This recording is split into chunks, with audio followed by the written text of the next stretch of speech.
Watch as Hillary Clinton weighs in on Jimmy Kimmel getting suspended over lying about Charlie Kirk's assassin. And guess what? Jimmy Kimmel would be dying for his lifelong support for these Democrats, who he wishes to protect his so-called free speech. The things that have been said about me, the lies that have been propagated, if I had only known, I could call up the FCC chair and say, take this person off the air. Get that person out of my sight, off with his head. Yeah. I'm just looking at Joe.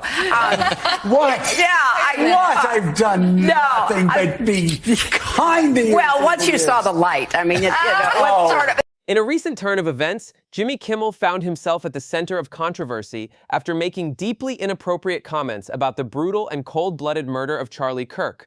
Kimmel, known for his outspoken political views and his alignment with democratic values, pushed the boundaries of acceptable discourse in an apparent bid to win favor with his liberal audience. However, his comments were so reckless and inflammatory that they led to his suspension from the airwaves, sending a stark message about the risks of crossing the line in an attempt to please political factions. Kimmel, who has long been seen as a champion of progressive causes, evidently believed that his remarks would resonate with the Democrats and their supporters. He may have thought that, by making such comments, he would solidify his standing within the Democratic establishment, reinforcing his image as a vocal ally. But in doing so, he miscalculated the public's response, and it was not just conservative voices that were quick to condemn his remarks.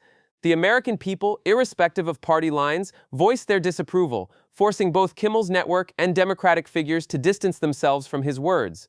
What makes this incident even more intriguing is the reaction from prominent Democrats, including Hillary Clinton. Clinton's sharp response highlighted the tension between free speech and responsibility. While Democrats often advocate for the protection of free speech, there is a clear expectation that those wielding such influence, especially public figures, should adhere to certain standards of accountability. Clinton's comments were a reminder that while the Democratic Party has often supported figures like Kimmel, even they cannot ignore the weight of their words when it comes to sensitive matters like violence and murder. Kimmel, who was likely expecting the support of the Democrats, must now be grappling with the reality that his words not only alienated conservative audiences, but also failed to earn him the full backing of the very party he sought to please. His attempt to secure political capital through inflammatory rhetoric has backfired, leaving him in a precarious position. The suspension serves as a lesson not just for Kimmel but for other media personalities and anchors who often make remarks designed solely to appease one political group or the other. The key takeaway here is that while the pursuit of political alignment and support is common in the media industry, there are limits to how far one should go in trying to appease a specific party or group.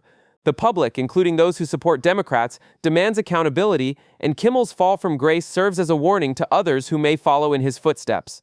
In conclusion, Kimmel's reckless remarks about the tragic murder of Charlie Kirk have not only put him at odds with both conservatives and Democrats, but have also underlined the dangers of blindly attempting to please political factions at the expense of common decency.